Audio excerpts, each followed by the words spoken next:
Howdy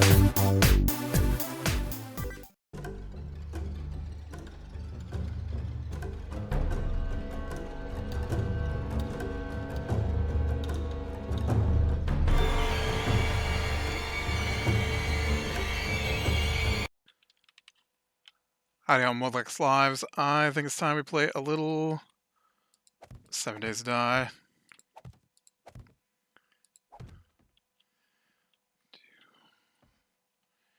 Technically... Is that far enough? 1, 2, 3, yep. You think that counts?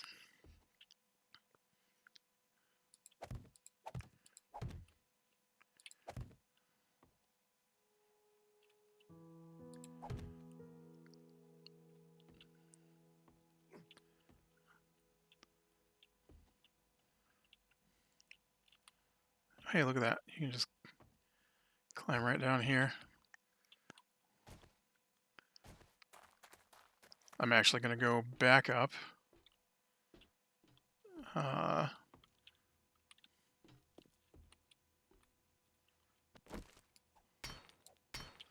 There's a box hidden in here. Look at that.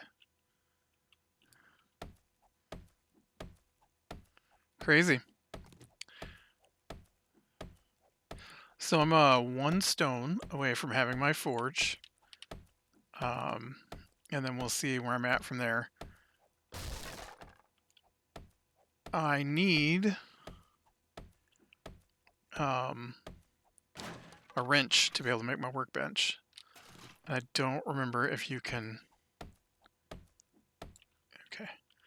I don't remember if you can make that without the workbench or not. I just don't remember. I haven't found one yet, so it is a bit of an issue. Oh shoot, why did I come back up here? I just said I needed 1 more stone for my forge. Alright, let's see. Stony stone.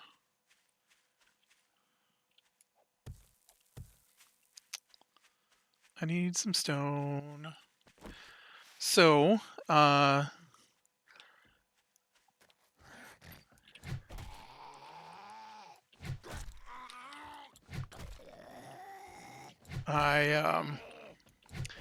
didn't really get anything watched this weekend, but I did manage to put some time in some other things. This game and freezing up, I don't know. Okay, I need some stone. There we go. I'll take it. I'll take it. 1 stone. So Thursday of last week, I got my Steam Deck, and I don't know how much of that I talked about, but you know, I think about it, and I'm just like, it's a lot of money, because it's not a cheap thing, and I'm just like, I don't know if I really need one. I don't go a lot of places. I don't find myself stuck at the DMV or something often needing something to play a game on, right? I don't go traveling. I don't go on vacations. It's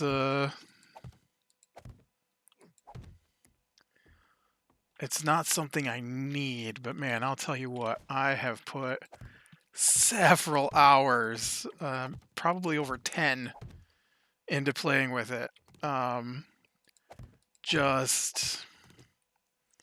It's pretty nice. I haven't played a lot with the Switch. My sister has I think it's an Elite controller something that her Switch slides into. Like normally you got the little Joy-Cons that hook on the sides. Well, hers is like a solid piece that the Switch slides into instead of instead of the other way, and instead of the Joy-Cons hooking onto it, the Switch hooks into the controller. They're like the same size, is what I'm trying to get at. They're both um, pretty equal in size. I don't know stats. Okay, I can't make a wrench. I need salvage operations, apparently. But I do have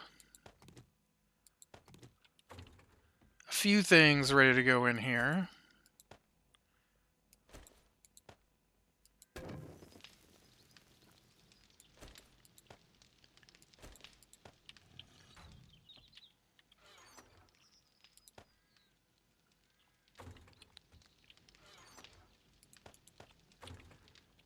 Okay, so now we can go do some exploring while that cooks. But yeah, it's pretty smooth operation-wise. I was very surprised at how nice everything seems to run. Um, I don't know what I was expecting, but it's pretty. It looks nice. It sounds nice. It's very comfortable to hold. Um, the controls are really nice and smooth to operate. I've had a few issues with the handful of games I've installed on it. But for the most part, everything works pretty smoothly. I keep saying smooth because I don't know how else to. It just the graphics. There's no glitches. There's not fuzzy. It's pristine. Looking. It's. I've played. I've played. Oh, this is a restaurant. I'm not too interested in a restaurant at the moment. I need other things. I've played. All right, what did I install on it? Okay, the first game I installed on it was Final Fantasy. Final Fantasy One, the new what's it called? The pixel render, pixel remaster, whatever they're calling it.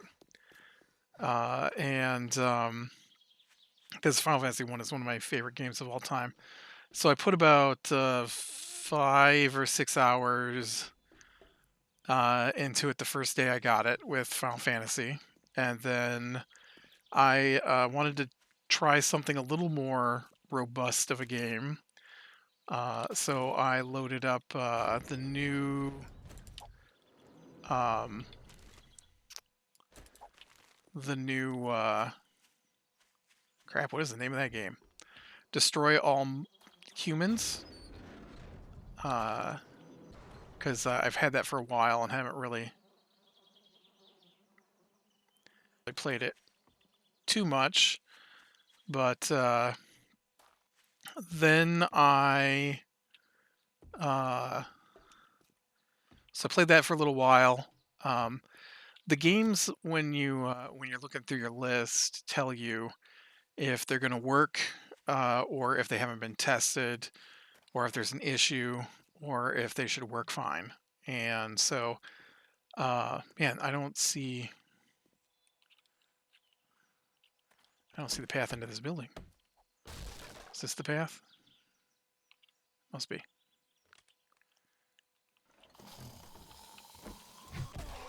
Um, so I don't even know what Final Fantasy said, but I know Destroy All Humans had a yellow exclamation point letting me know that there was an issue, possibly, and it said some of the text is too small. And I'm like, okay, I haven't seen it. I have not seen any problems with text so far. So put a couple hours into that game, and then I loaded up Bioshock Remastered. I'm just hitting all the games I really like on there. Bioshock Remastered. That one said it was going to have some issues. I don't remember what they were, but it or no, that one hadn't been tested yet. It ran fine. I didn't have any issues with that one. Um, there might have been some issues with the options menu. I have noticed that while the games themselves don't seem to have any problems, sometimes the options menus won't let me change options. Um, like one of the games I loaded was called The Beast Within, and I hadn't played it before, so I thought I'd load it up and try it out. And I didn't want take, I wanted scrap.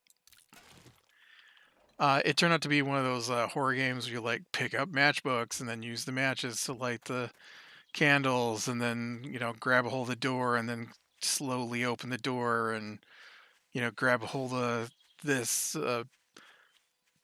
cabinet and pull it back so you can get through, that kind of game.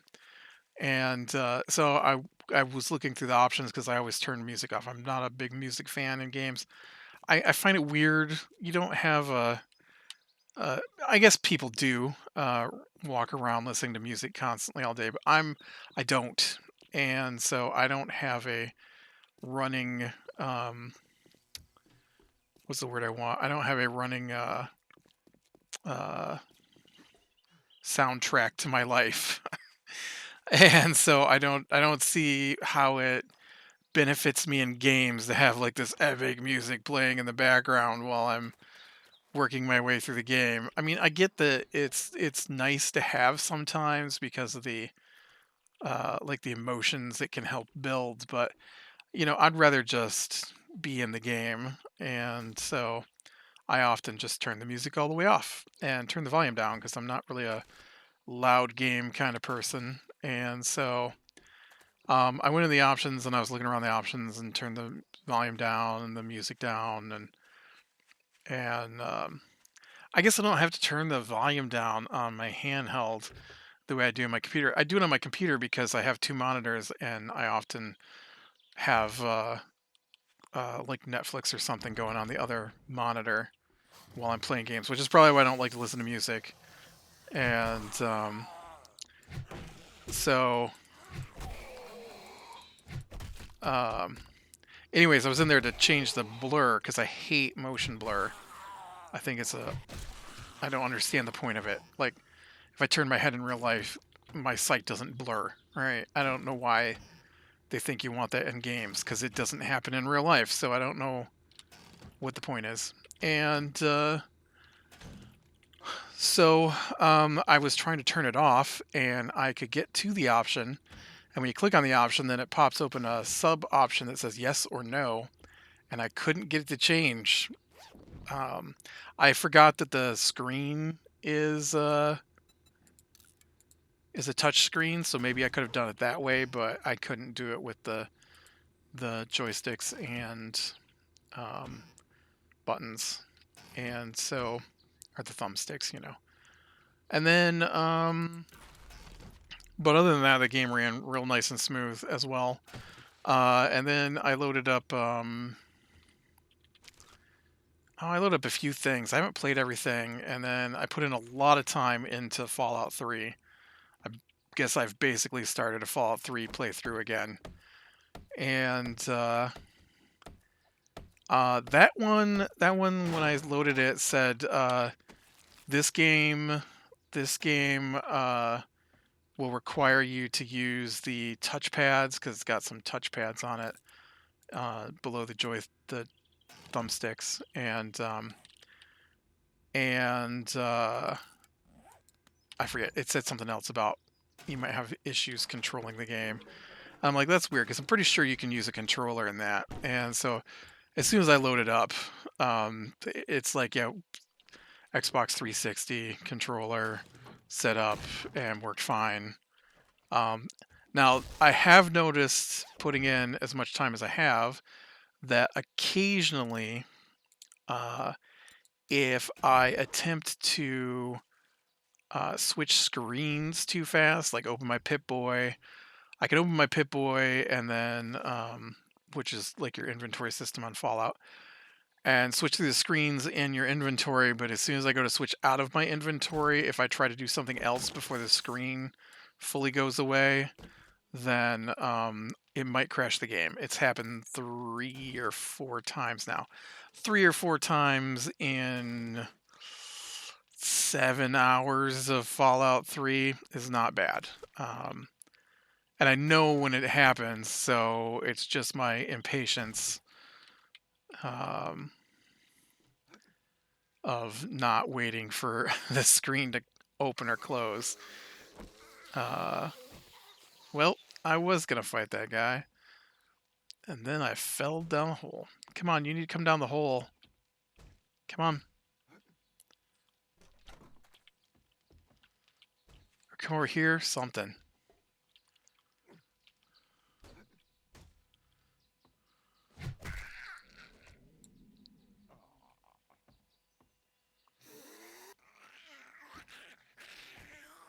Well, that was a terrible jump. So yeah, so it for the most part it looks awesome. The sound is great. I haven't tried it with a headphones or a headset or earbuds or anything like that yet. But just the sound coming out of it is really good for a handheld device. And I've had many handheld devices, and it might be some of the best sound I've had from a handheld device. Um,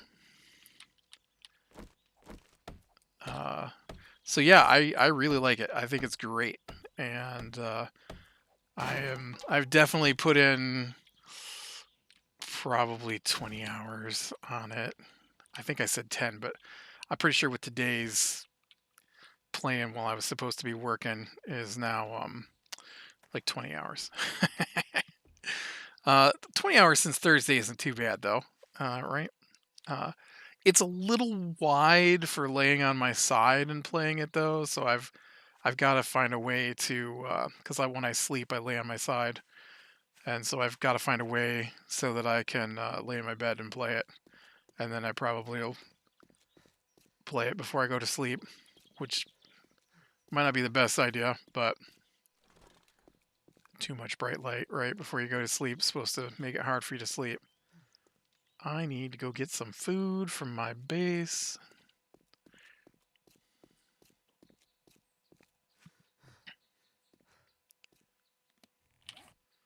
Am I heading the right way for my base? Yep. So the next thing that I did this weekend was I got Bard Song, one of the board games that I had kickstarted, came, and that might have been last weekend that Bard Song came, but I didn't get a chance to play it till this weekend, and so that seems like it's going to be pretty cool. Nobody wanted to play it with me though, and you can play it by yourself though. And so I did go through the tutorial. It's got a combat tutorial and an exploration tutorial, and so I did fight my way through some brigand orc dudes, and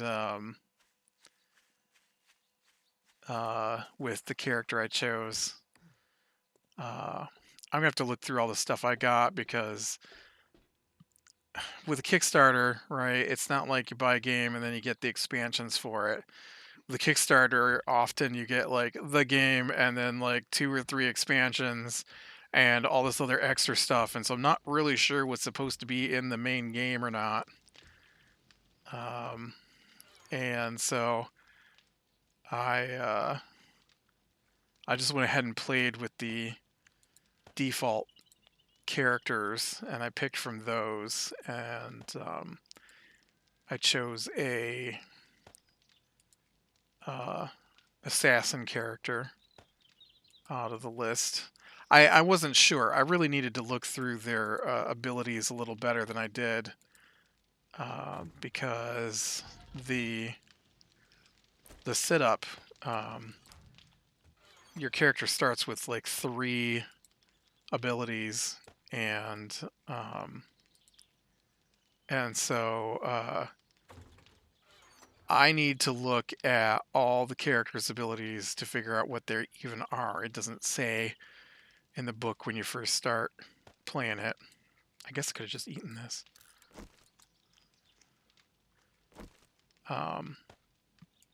And so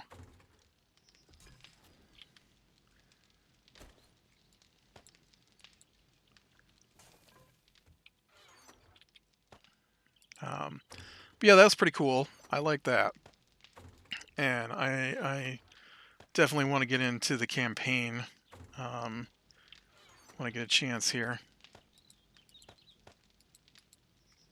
Because it's got a giant campaign book.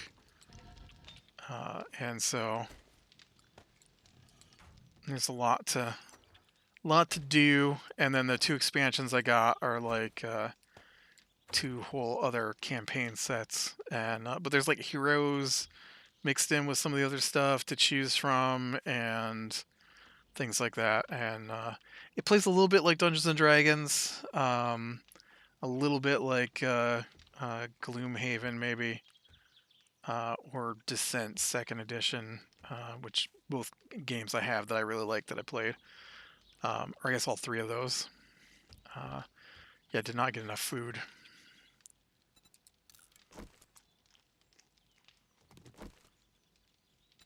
I probably should just go ahead and drink that while I'm at it too. All right. And then the last, oop, dang it. I don't have a splint, I'm pretty sure. The last thing I did this weekend was I finished Horizon Forbidden West. Non-spoiler review. I liked it. I thought it was pretty good. It picks up where the last game left off, and what does it take to make a splint?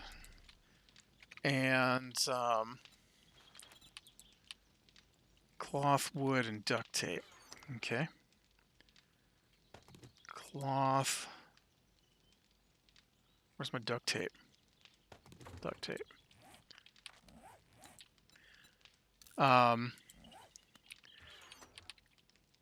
It did a very good job of picking up where the last game left off, and continued the storyline from the previous game, trying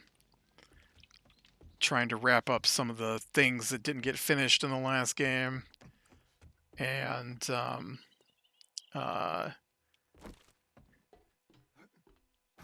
and so it was quite enjoyable. It looks great. It played great. It had some really fun, cool moments that is the reason why you play video games. And so it was an excellent game. I did not like it as much as I liked the first one. I will admit that. It the first game, right? You don't know anything that's going on, and so over the course of the game, you've got to learn about everything. And so this game wasn't like that, because I knew what was going on for the most part. I mean, there was new stuff. It wasn't new things happening, but I knew the layout of the world, kind of thing. I mean, you went to new areas. It wasn't the same map or anything like that. But I mean, like the backstory and the giant reveals about what's going on with the world. It wasn't anything particularly new. Uh, I mean, there was new bad guys and stuff, but new stuff you had to do to continue the storyline. I mean, like the big storyline wasn't anything particularly new after learning what you learned in the previous game. So I think I liked the previous game better because the surprises were bigger. Uh, oh, that's a mod. I was trying to learn it. It's like, why won't it let me learn it? So now the spoiler version of the review.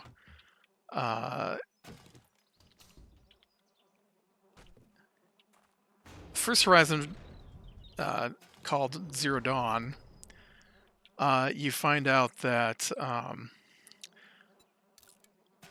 all the people on the planet were killed. All organic life was killed by this dude's robots. He built robots, and then he built robots for people to fight other robots, and then he made the robots so that they would. I knew you were back there. He made the robots so that they would eat organic. Ah, dang it! Eat organic material to fuel themselves, and then because some of his customers were complaining that the robots were being hacked, he made it so the robots couldn't be hacked or interacted with remotely. And so once he did that, you basically had. Oh, and he built robots that made robots. And so you had a robot that would make robots that would eat organic material to fuel itself that you couldn't talk to. And so they just started eating everything and making more robots and wiping out everything. And so they bring in the top scientists in the world to try and figure out what to do. One of the scientists figures out that there's nothing they can do, and so she creates the Zero Dawn system, which is super powerful AIs, which was her specialty. And so what they would do is they would. Man, I thought that guy was going to get him by me. What they decided they would do is, I mean, they didn't decide. There was nothing they could do to stop the robots. They tried, but it was too late. And so they just let the robots eat everything organic. And then the AIs would use raw materials to reconstruct the ecosystem from scratch, basically. And so the AI system was split into a bunch of different parts. I don't remember how many there are. I think there's 9. I think there's 9 total. And so the big machine was Gaia, or the big AI. Gaia was in charge of everything, and then the other 2 really important ones to the story so far was Hades, whose job was to tear down the ecosystem if it went wrong, and Hephaestus, whose job was to make the robots that Gaia and Hades used to do their jobs. And so in the first game, Hades, for some reason, has activated the end of the world protocol, even though everything was going okay. I get the feeling that it wasn't the first go-round either of trying to make the ecosystem. I don't remember if that's true or not. That's just was my feeling as I played through the game, was that we weren't the first. Your character wasn't the first iteration of people. But anyways, so Hades is killing everything. They need to stop Hades. Gaia comes up with a plan and basically makes your character. And so as you play through the game, between the game and the DLC, you stop Hades and you stop Hephaestus in a particular area, and then discover that Hephaestus has broken his programming and basically scattered himself across the worldwide network so that he can't be stopped. And then Hades sends out a signal at the end of the first game. And so you don't know why Hades was doing what Hades was doing. And Hephaestus was doing what Hephaestus was doing, making robots to kill humans, because Hades told him to. And so there's a lot of a lot of zombies crammed back in here. There's nothing even back here. That's a lot of Oh, okay. There is stuff in here. Never mind. I take it back.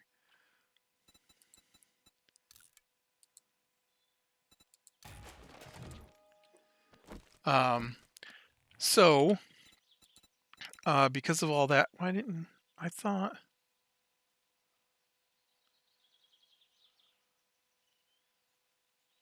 Oh, weird. That was leg armor. I thought it was boots for some reason. Uh, okay. Can I have a stone, please? No. Dang it. I can't have a stone. We'll use a sledgehammer. Can I guess? Stone from the sledgehammer? No.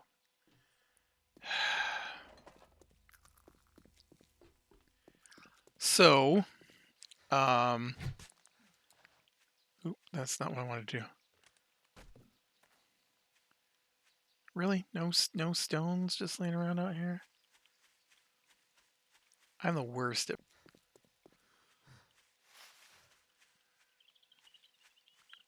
Um, so then Forbidden West starts. Oop, yep, I heard that go tick. And during the first game, Gaia had to blow herself up to stop Hades at one point.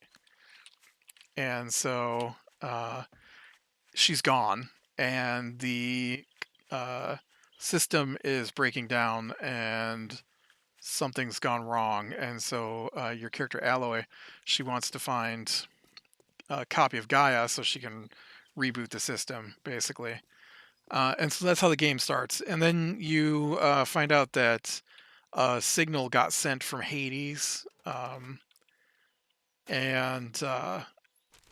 it led to this guy who was sort of helping you out in the first game, named Silence. And so she goes after Silence because he acts like maybe he can help, but she also wants to kill him because he's also semi-responsible for what went down in the first game. And so she goes after him. And so over the course of the game, basically you find out that remember last time I couldn't find a hammer. That's my third hammer. I need a wrench. Why won't you let me have a wrench?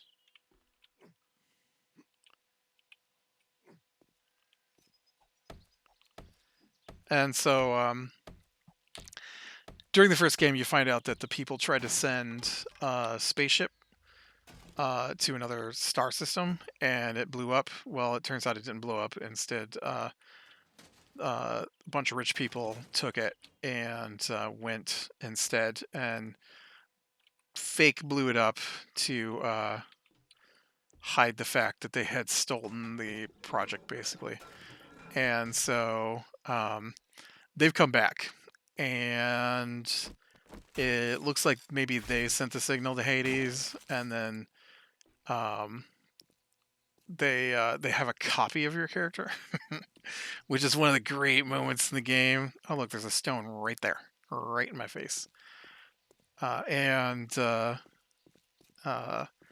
yeah, it was pretty good. I just I feel like in the first game, right, you're fighting Hades to save the world, and then in the DLC you fight Hephaestus, who's making crazy robots, and then oh dang it, I didn't want to fall down in here with it. It's gonna kill me again.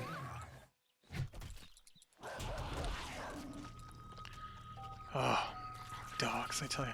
I wanted to walk around the fence and try and hit it from up above, but that didn't work. So then, in the second game, you need Hephaestus to fight the Zenith, which are the rich people. They've returned. Something happened to their world, and so they've come back to Earth. And you're led to believe that they activated Hades because they wanted to wipe out all the fake humans, as they consider you, so that they could start over from scratch. Um,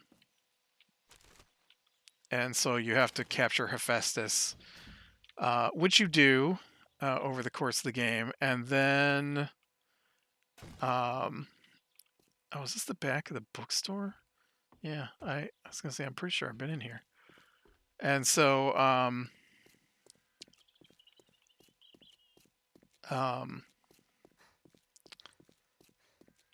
so then you go after the Zenith people at the end of it, and it turns out that they're actually on the run from a creature they made called Nemesis. And Nemesis is the one that sent the Hades signal to wipe out Earth so that the Zenith people didn't have a safe haven. Of course, all the Zenith people turned out to be evil, so you end up killing them all. Uh, and and so now you're left with your reconstituted Gaia. You had to release Hephaestus, so Hephaestus is gone again.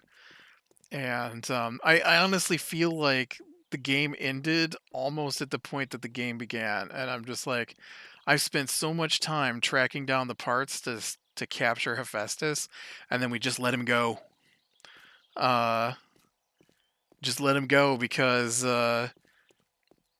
he had to make robots to fight against the Zenith robots, and so they just put him in the base's printers so that he could print out a bunch of giant robots to fight their robots, and now he's gone again. So, um, and then the Zenith people, right, are from outer space and have come to take over Earth or destroy Earth or something. And well, guess what? To do the exact same thing. In fact, Nemesis is a digital copy of the Zenith people.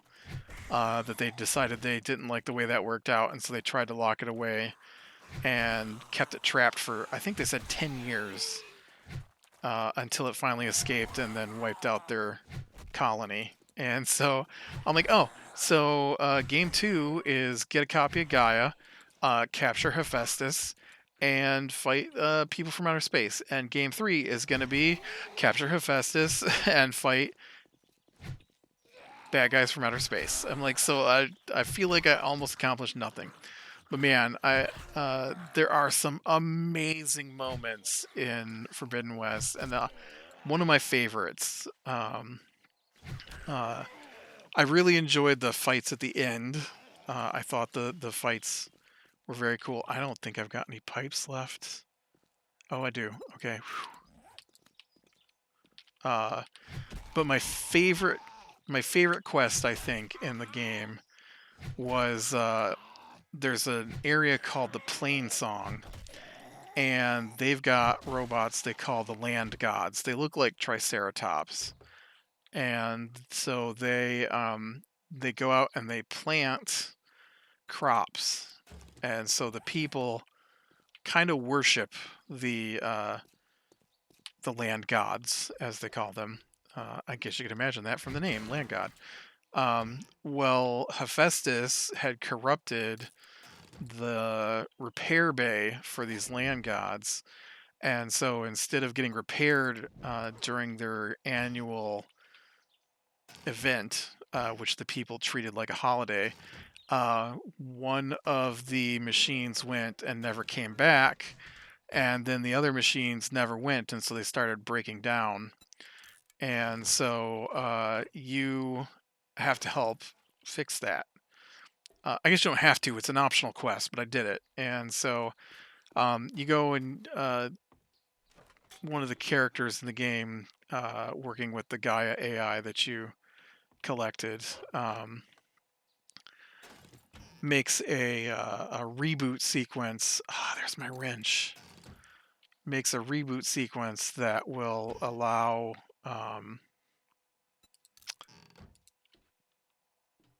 the land gods to reboot after you've cleansed the cauldron. It's called the repair bay, and so when you go and you do that, uh, and you come back to the plain song, all the robots have entered reboot mode, and so they're just standing there and they're kind of convulsing a little bit, and then they will start to sing. Um, except it's a reboot noise, and so they are. Oh no, no, no, no, no! I just wanted to look. I just wanted to look. Hey!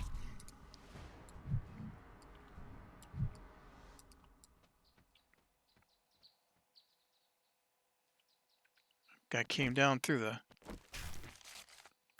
hole after me. I don't appreciate that. And so then uh, all the people gather around them, and so each the rebooting land gods has got a group of people around them, and every time the land god makes its reboot noise, it kind of sounds like an old school modem. And then the people will sing back the noises that it makes. And then when you go away and you come back later, then the land gods have started working again, and the whole area has turned from the poisoned plants that were being planted after Hephaestus infected them, and instead it's all turning green. That's just one of my favorite moments in the game. I just thought it was awesome when they were rebooting and all the people were standing around worshiping their land gods by singing the songs that the land gods were, the noises coming from the land gods. I thought it was an excellent, excellent moment. One of the weaker things I felt in the game was there's tribes of people, and where the Tanakh, I think, is what they're called. Um, I kind of felt like their whole thing was weird. Like I didn't care. I mean, I don't mean I didn't care. I didn't mind their warrior attitudes that they had. I liked the whole rebel thing that was going on and stuff like that. But their main area, um, they had like this propaganda stuff. They were like the 10, and it was just this like list of these 10 soldiers and some of their accomplishments, and so they kind of worshipped the 10, and I find that to be a little weaker than the land gods. Um, but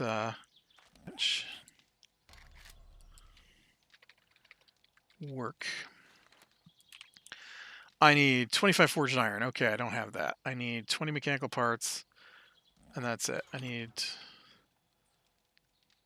I've got 8. Oh, okay. What about the forged iron? Okay, forged iron we can handle. But I'm gonna have to go back out to get mechanical parts next time. So, all right, with that, be bearing the small things, lean to the light. I will talk to you later.